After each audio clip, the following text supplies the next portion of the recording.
This podcast is a quest for well-being, a quest for a meaningful life through the exploration of fundamental truth. Enlightening ideas, insights on physical, mental, and spiritual health. The inspiration is love. The aspiration is to awaken new ways of thinking that can lead us to a new way of being well.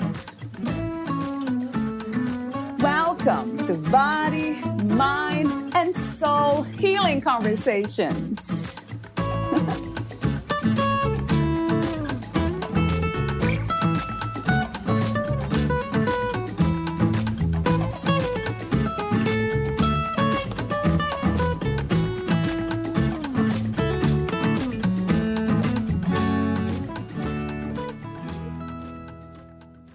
You are a starlight from Source, a light being from the stars who has taken on form for your own unique journey upon our beautiful blue planet. The light that you see outside of yourself, the rising sun, the reflective moon, and the shining stars in the heavens remind you that light is your heavenly origin. You may glimpse the light of a human aura from time to time, but the light of Source resides permanently within you and without you and is you. To be on Earth is to learn and grow, to become a greater conduit of love for the universe. You have made many choices for your life. You choose to be here. Now is the time to walk the Starlight Path, to increase your consciousness, to build your spiritual quotient, and raise your frequency towards your personal ascension. Reverend Alison L. James. In this episode, Valeria Teles interviews Reverend Alison, The Awakening of the Heart and Spiritual Evolution. Reverend Alison L. James is the author of Merlin and the New Camelot, The Birth of Collective Christ Consciousness, brings illumination and the alchemical wisdom of Merlin, the Ascended Masters, and the Egyptian pantheon of gods and goddesses through channeling, teachings, and in ceremony. As an Ascension energy anchor and cosmic code activator for the spiritual hierarchy, Alison offers her broad metaphysical knowledge and experience as a healing facilitator, crystals, rising star, galactic healing, arch, and NLP, and as a non-denominational minister through the Starlight Path. The Starlight Path offers mentorship, loving spiritual guidance, inner transformation, and expansion of consciousness for the self and the foundation building of the new Camelot, the new Golden Age. To contact Alison, visit AlisonLJames.com. Her archive of written work may be found at goldenageoflight.com. Here is the interview with Reverend Alison L. James.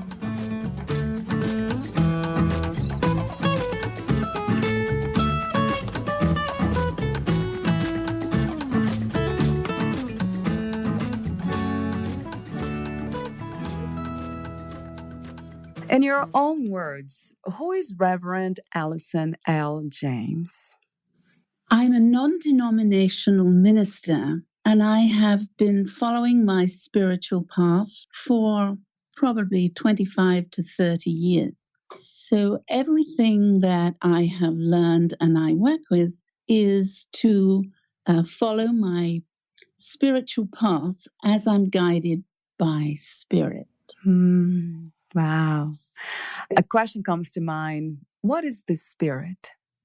Spirit is an essence. It is an energy and a consciousness that permeates the universe and ourselves. We embody spirit, and we have, with that awareness, the ability to reach higher realms and also, conversely, to go deep within ourselves to find the essence of who we are. Thank you. Before we begin to talk about topics related to the golden age of light, self love, spiritual evolution, awareness, and transformation, I'll be asking you a few general questions. The first one is, what is life?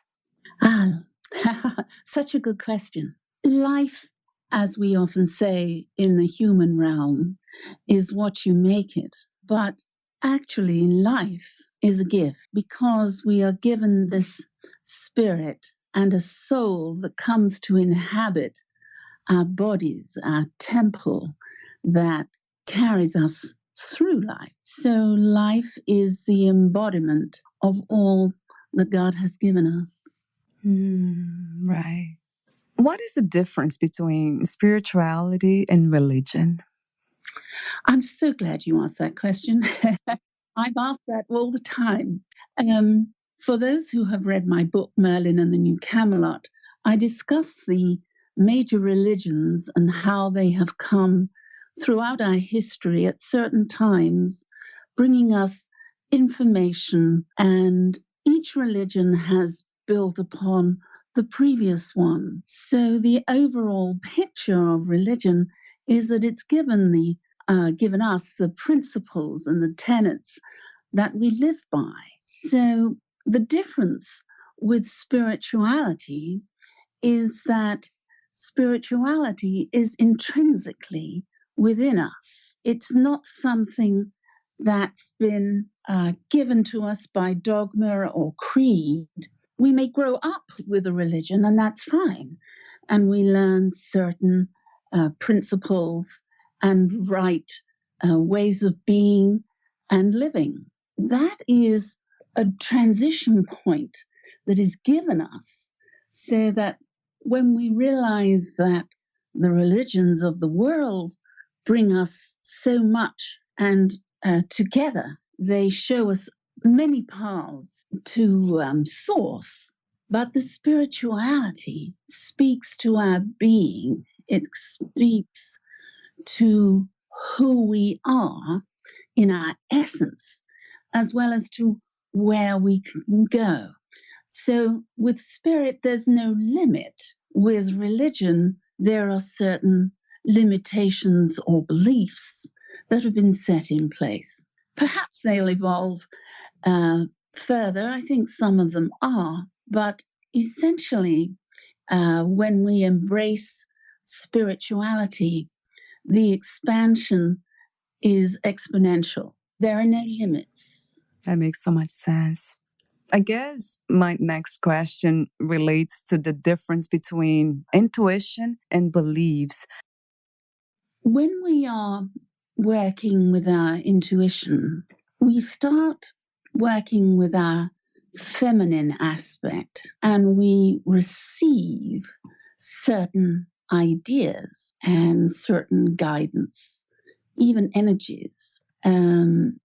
Belief can often be something that we're taught, and it can be a bit mental, rather of an intellectual level. And so it can make us get a bit stuck sometimes because certain things may have happened in our lives, in our experiences. And so we believe, oh, if X happens, then Y, I'm going to be like that. True. so that the object essentially is to check our beliefs.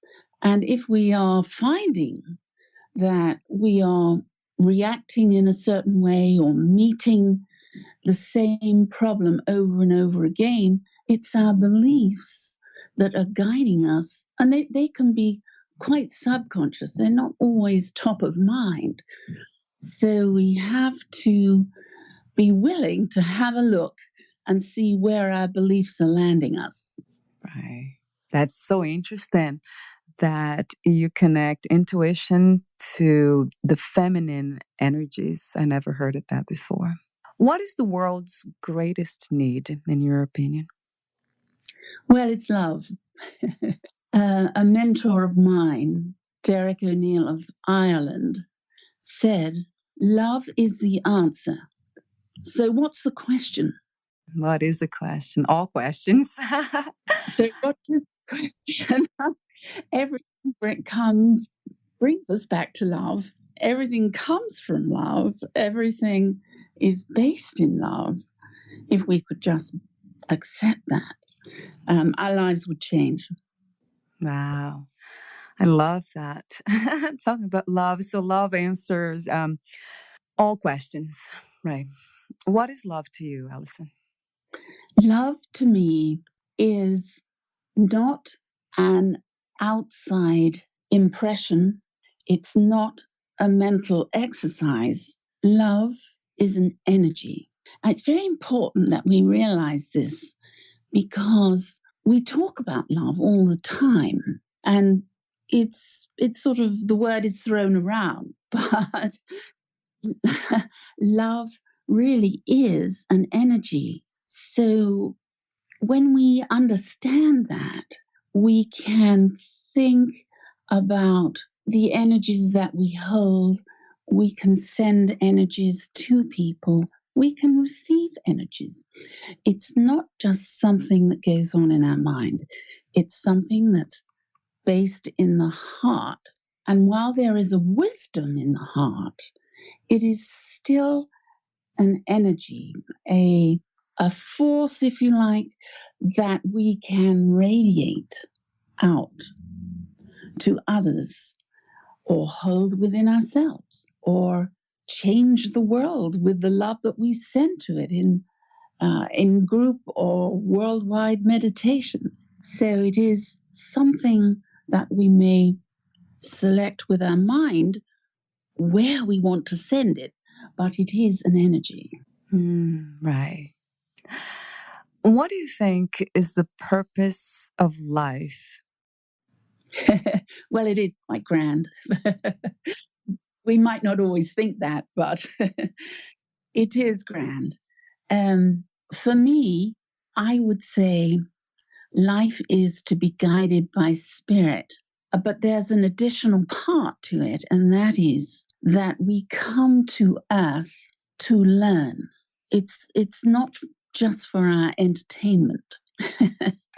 It's life on Earth. It's like attending university. We all come and we have our lessons and we learn and we grow. And as we do that, and as we transcend some of our limitations, we can connect as citizens of the universe.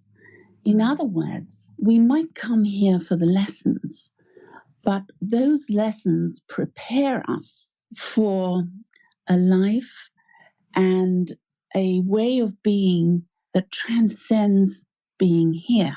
In other words, it's a universal energy and way of being that we espouse to live. We can start learning to live that way while we're here, but one has to have the awareness that there's more and we can be more. You mentioned the word here, come here, we come here, we are here. I'm wondering where there is. Well, it could be on any other planet or universe. It could be in another dimension. As Merlin has told me, he is as one of the ascended masters. They never stop learning. So there's always more. We are not given all the information, such as all the full answer to your question, because we couldn't really handle it very well. It would be like shining a very bright light and we would go into unbelief and we would start perhaps not focusing on learning our lessons while we're on planet Earth. So it's a rather multifaceted answer, and I do believe that we are given every opportunity through the energies and the codings that we receive from the ascended masters. We call it syncretism. They're always downloading energies to the best of our ability that we can receive at any given time. So they don't tell us everything, but over a lifetime, one develops a sense of what is true for the self and what you believe and where you are at any given time. And if you'd like to explore things to go to the next level, it's something that requires our participation. If we pursue it, we're going to get some more answers. But there isn't one stock answer in my book right now. Yeah. So you mentioned Merlin channeling. That's what you really saying. So for those who don't understand what that is, what is channeling and who is Merlin? He's someone dear to my heart. He is, in actual fact, my heavenly counterpart. He's been my guide and has been with me throughout my present lifetime. And I have known him for eons of time, for we are a pair that came from Source. So right now, he is in the higher realms and he can channel to me. So what is channeling? Channeling is something we can all do. Don't be intimidated by that word.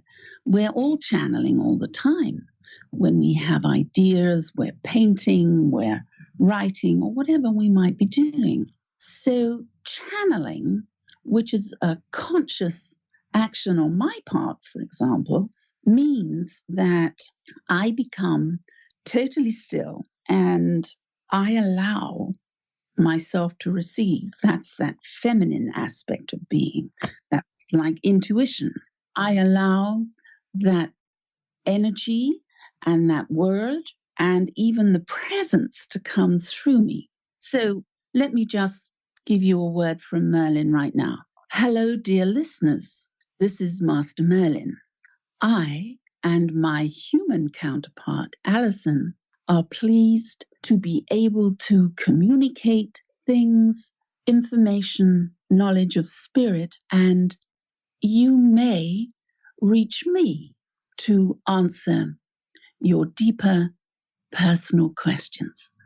I hope this is of help to you. Love and blessings, Master Merlin. It's about coming into a place where you can be open-hearted, open-minded, but also it's something that progresses as you align yourself, align your spirit with your higher self, your God self, if you like. So I've done that a lot. I've worked on that for a long time. So it's not something somebody has to be special to do. No, everybody can do this. It just requires some focus and a little practice. Yeah, that's my next question. How did you realize when that you were in communication with Merlin? I had this idea in my head that I'd like to learn to channel. I had worked with crystals a lot, still do. My home is filled with them.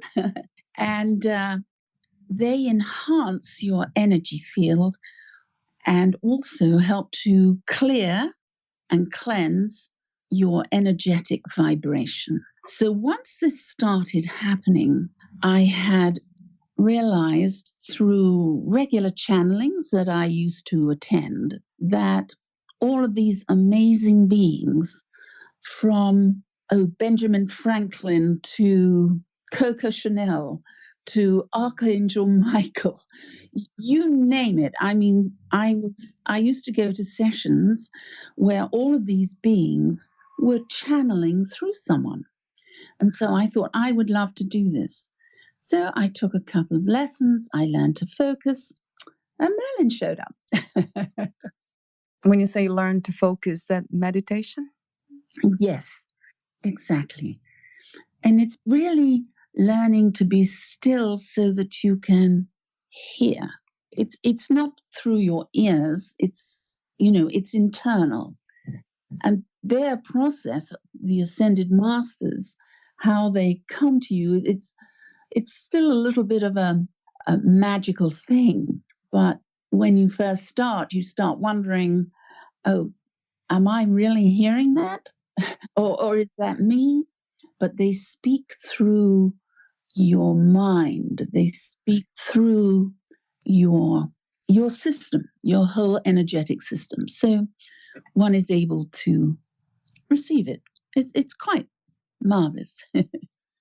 You wrote a phrase that I'm using as the foundation for some of my next questions. You said, time spent by yourself and for yourself is to regenerate your energies and awareness of who you really, truly are. This is a necessary process for your well-being and evolution. So I have a few questions. The first one is self-love a practice or an awareness that we are love itself? It's both. When we understand that we are part of this amazing universe and everything is built on love, and then we understand that everyone and everything is formed from love to a lesser or greater degree, then it's something that we can understand as an energy. We can hold that love. But ultimately, as we pursue the ascension process for ourselves, we can really understand that there are certain things we can do to practice or generate those feelings within us. It's a somewhat simple thing, but it's also a complex thing at the same time. It's a matter of choosing certain actions so that you can be and radiate love. Wow. Could you tell us what some of these practices would look like? First of all, I think it's really important to know that it's an energy. So when you sit and meditate, this is one method to begin. Know that you can call upon energy and feel your own energy and love at your heart. It's, yes, we can call it in, but we are love.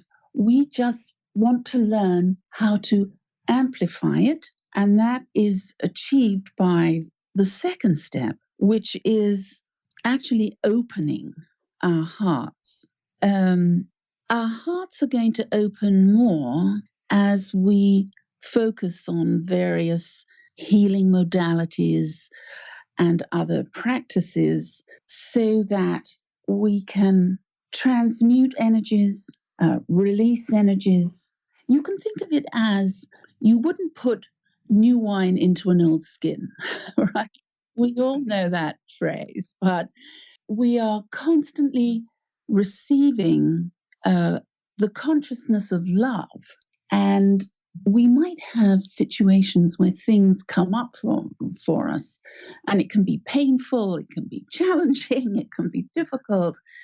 But when we realize that we are love and we open our hearts, then we can let all of these other experiences or pains or worries pass through.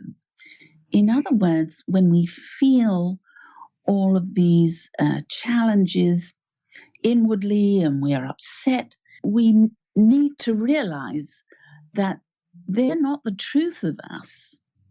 It's the love that's coming in that is of a higher vibration. And your lower vibrations of fear and anger, jealousy, whatever it might be, any negative thing is coming up. There's a principle in the universe where if you have a higher vibration meeting a lower vibration, the higher vibration doesn't go down to meet the lower one has to come up. So it's a balancing of energies, and one has to have an open heart to do that. There are many modalities and even certain things that I combine in my packages of the Starlight Path, and we are going to find that it's going to require a plan of action, a determination, if you will, to work on yourself. I mean, it's not always easy, is it? So we have to sort of roll up our sleeves with ourselves and be willing to have a closer look. Yeah, I like that. What you just said, Alison, that it's not easy. It might be very simple, right? The idea that we are already what we are looking for. That sounds really, really simple, but it takes a lot of work to uncover that. Yeah. I guess my next question is about the discovery of that part of us, of who we are. How do we know when we have understood and discovered who we really are? Well, I'd like to just clarify that a little bit and say, once you've cleared a lot of your energies and you are feeling more resonant with love, you are most likely working very closely with your higher self. This is the God part of you that is above you, and eventually we come closer and closer. So I would say that you would know when things really flow well for you. When we are doubting or mired in negative thought or energy, we are not attracting the harmony and peace and the love that we would like to have and experience.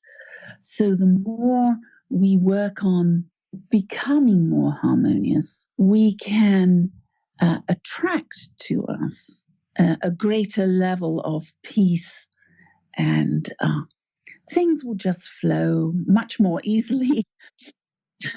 We won't be struggling all the time. And I think that's where that acceptance is, where you let go of the struggle and just accept that the universe has your back. You've got all these masters and angels working with you.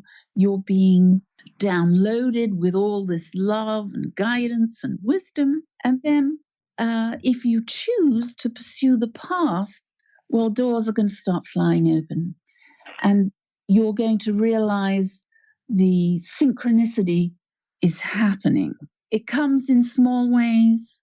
It can come in miraculous ways, but you start noticing things. And it's at that point when you start noticing that, or perhaps numbers are always appearing, or a theme comes up, or you reach for a book and you open the page and it's exactly what you want.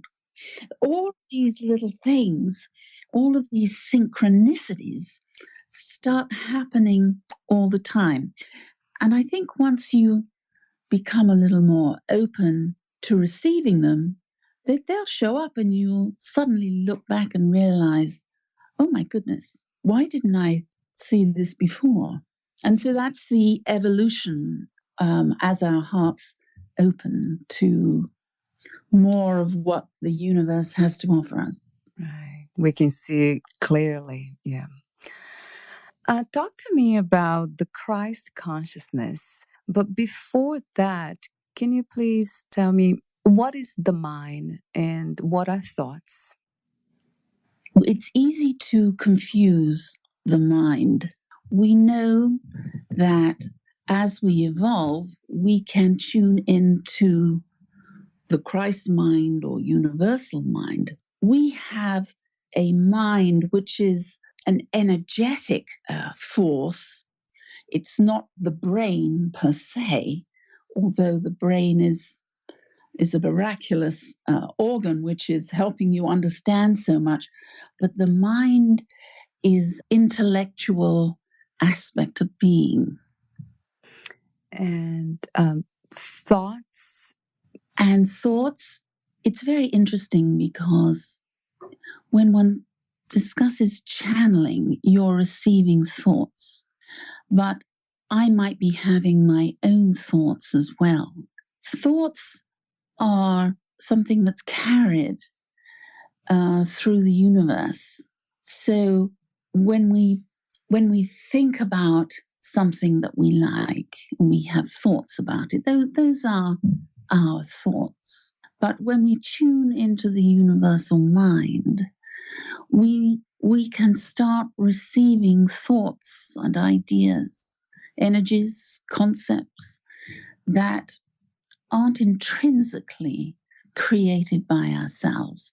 It's as if we are tuning in. I think that even the way the masters speak to us, as in my own experience, it is a way of learning how to use or transfer thoughts to another. It's not something that we currently do, but the masters transfer their thoughts to us all the time.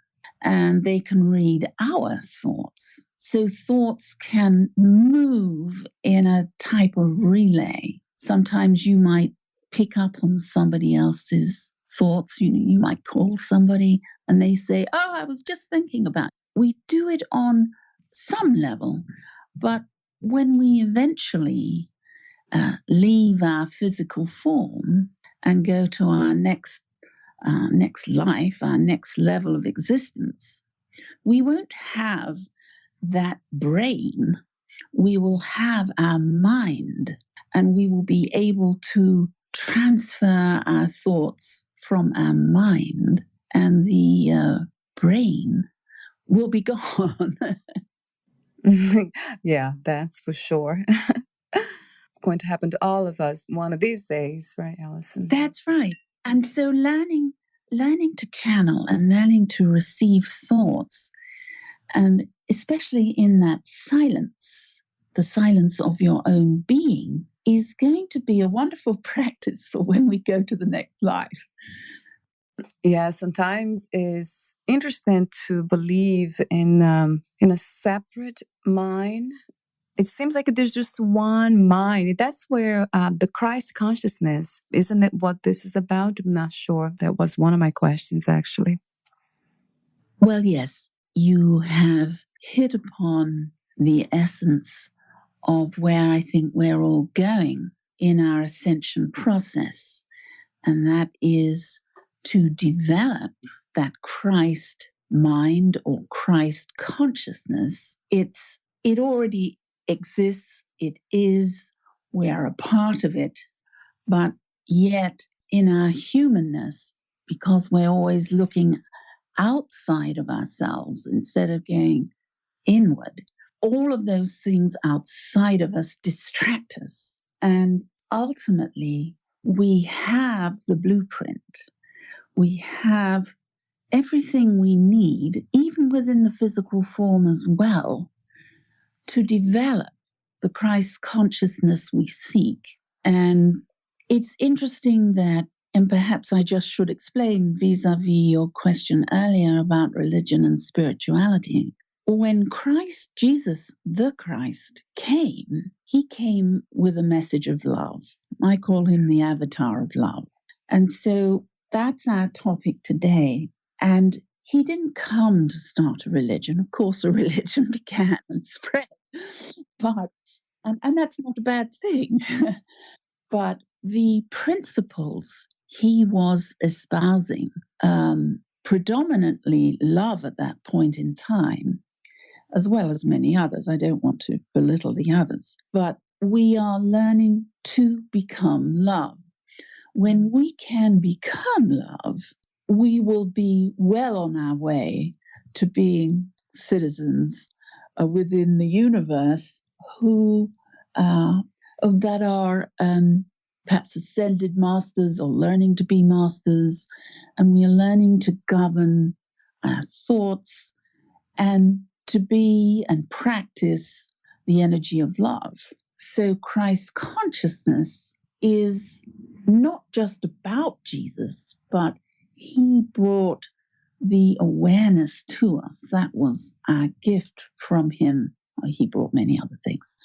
But I'd also like to mention the Purna avatar. That means the avatar who walked in with full consciousness, who was with us for some 80 or so years, and that was His Holiness Sri Satya Sai Baba. He gave us the 5 principles for life. And those 5 principles are love, truth, peace, right action, and non-violence. So the Christ consciousness embraces all of those things. And that's a very big topic. We could talk a lot. Yes, we could go on and on. But in just to distill it down to the 5 principles of life: love, peace, truth, right action, and non-violence. Yeah, I love that. Right. Staying within that topic, you wrote something very interesting. You said, "We are the ones we have been waiting for. We each hold a key of unconditional love within our hearts in order to make a shift to unity and oneness a reality."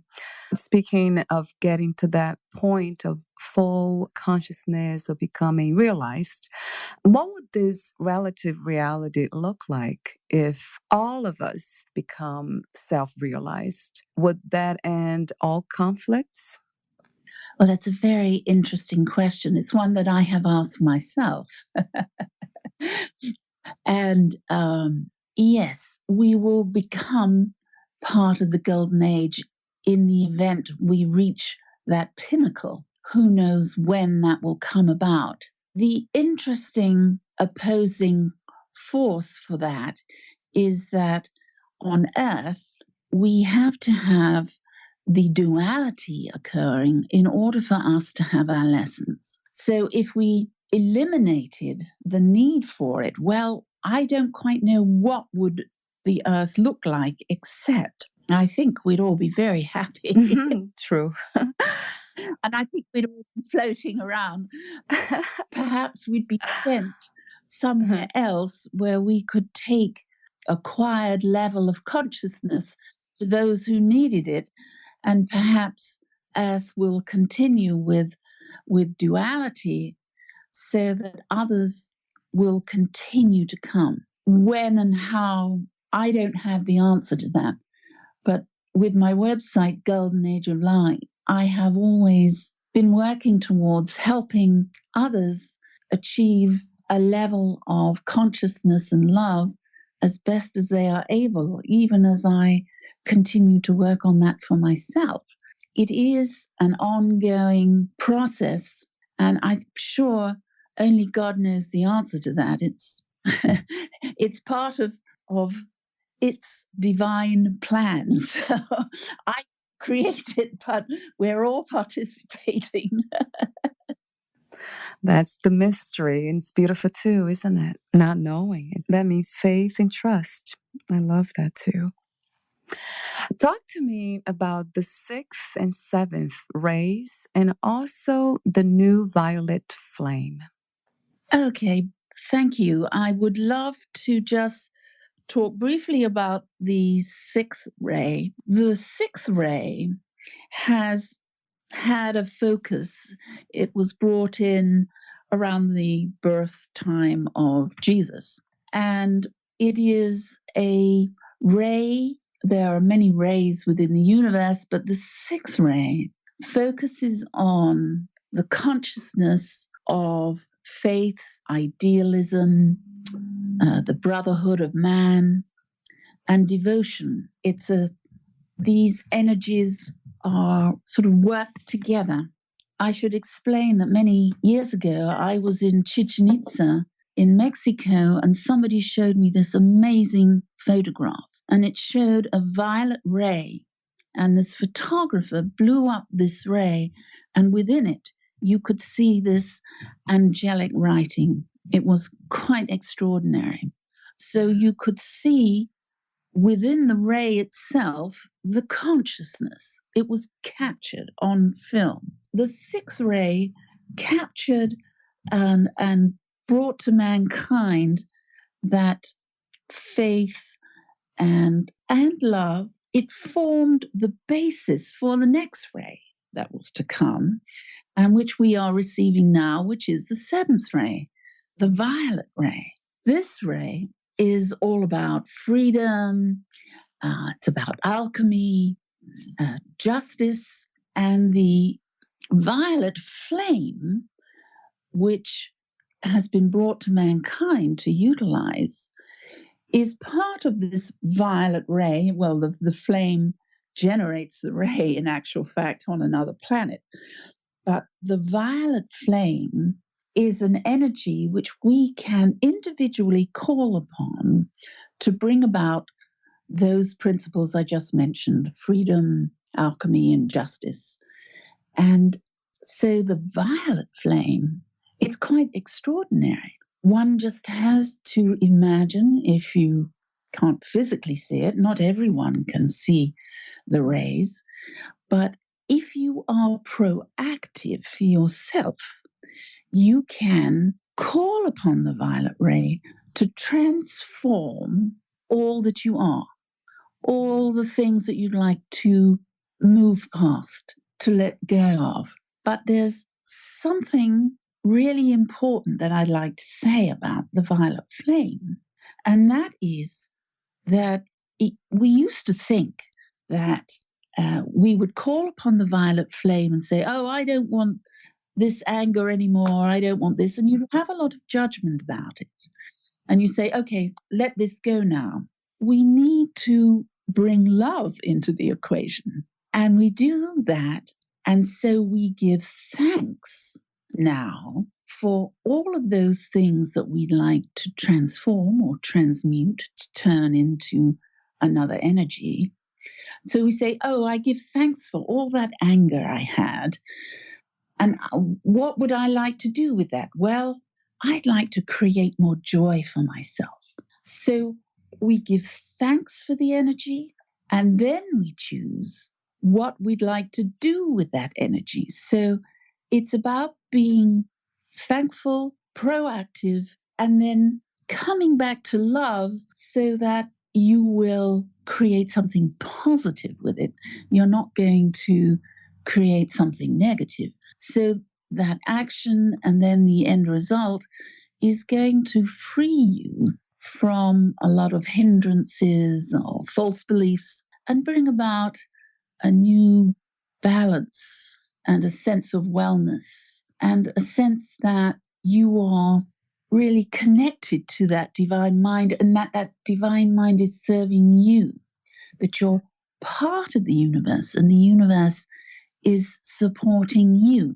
It was a dispensation back in the 1950s, I think it first came. It's always been there, but the Ascended Master Saint Germain brought it forth for our knowledge and our use. And so this is one of the wonderful things that we have access to now, so that we can build the new golden age. But if we all keep working on it, we'll get there.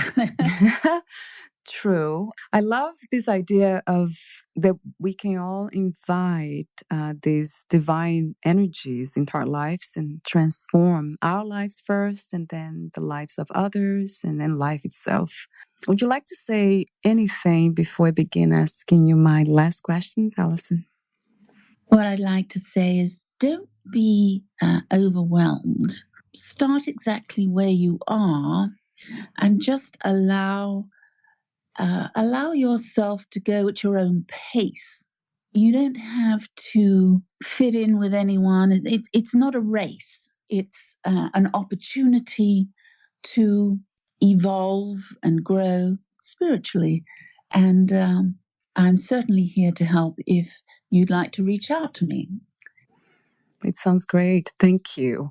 I'll be asking you final questions. They might be earthly questions, more earthly than anything else, but maybe not. How do you define success? What is success to you?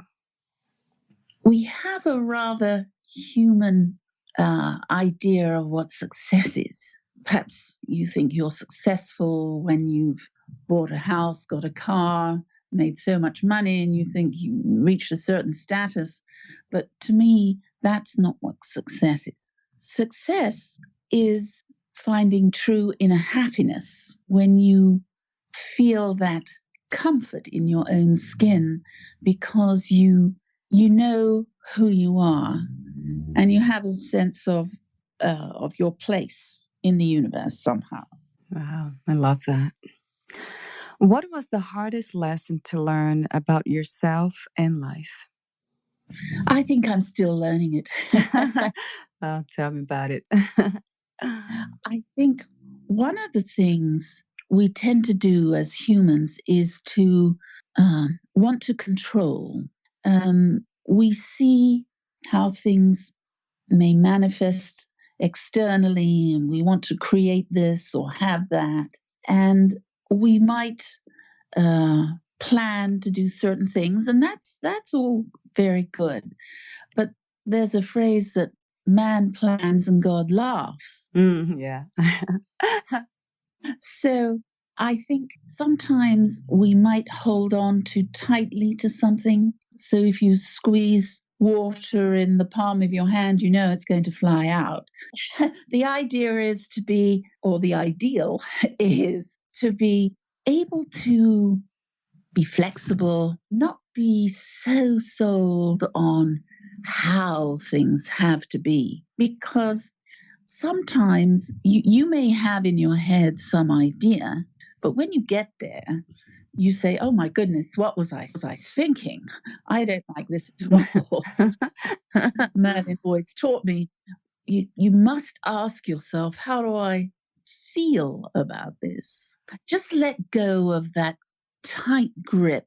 And if you're really in a quandary and have to ask a question, you can do that in your quiet time, in your meditation. And perhaps you won't get your answer right away. You can't control that either. Right. But just keep showing up and stay in a place of love, center, balance, and things will start to turn around. Yeah. I like that. The idea of flow, just flowing with life, not holding too tight to anything. What is another word for healing? Another word for healing is allowing yourself to become whole. You can't always control the healing. You'd like to, but it comes back to a belief that you can become whole. I use a method of healing called the rising star, and sometimes people have had amazing healings, but when they no longer believe that they are healed, they will revert back to the way they were. And this is because they are not allowing the healing to be in their body. One has to have the awareness that it's what you allow. Can you accept it? And sometimes people just aren't ready to accept it, or they can accept only but so much. This comes hand in hand with loving yourself. That's something we could go into further also. So true. What a great subject. I love when you say accepting, allowing, inviting something to come in, something that will transform your life. If you knew you would die soon, in the sense of losing the body, would you make any change in your life? Well, I just prepare for the transition. Well, I would be going with open arms to be with my Merlin and the next level of life. I know that it will happen when it's supposed to, so I don't lose any sleep over that. I know a lot of people have some trepidation about the actual process. I think it'll just be like going to sleep. And so And then we'll go back to the higher realms, and I think it'll be quite marvelous. It goes back to that idea of allowing again the healing, the transformation to take place. Just being open, like you said, and accepting the process of whatever it is, right? Beautiful, beautiful. What are 3 things about life you know for sure? 3 things. All right. Firstly, that love is. Secondly, I have the opportunity to make of myself what I choose. And thirdly, that it's truly wonderful. It's a gift, and we should make the most of it. Yeah, absolutely. Thank you so much for this conversation, Alison. It has been meaningful, fun, and deep, very deep. Thank you. Thank you. Thank you for having me. Where can we find more information about you, your books, services, future projects? Thank you. You can find me at 2 websites. The first one is my archive, where all my written works are. That is goldenageoflight.com. And then my second site, my interactive site, is my name, Alison with 1 L, then the letter L, James, AlisonLJames.com. And there you'll find channelings, you'll find my calendar, you'll find virtual tea videos on various subjects, and you can reach out to me through AlisonLJames.com if you'd like to have a package of the Starlight Path, and I'll help you on your way for your ascension process. So wonderful. Thank you so much again, and I'll talk to you soon. Thank you so much. Thank you, Alison. Much love. Bye-bye. Bye for now.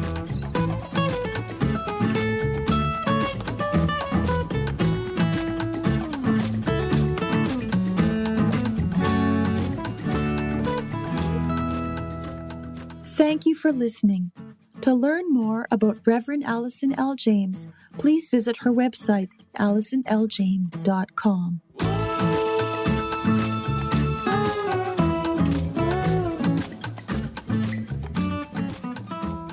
To learn more about this podcast, please visit fitforjoy.org/podcast.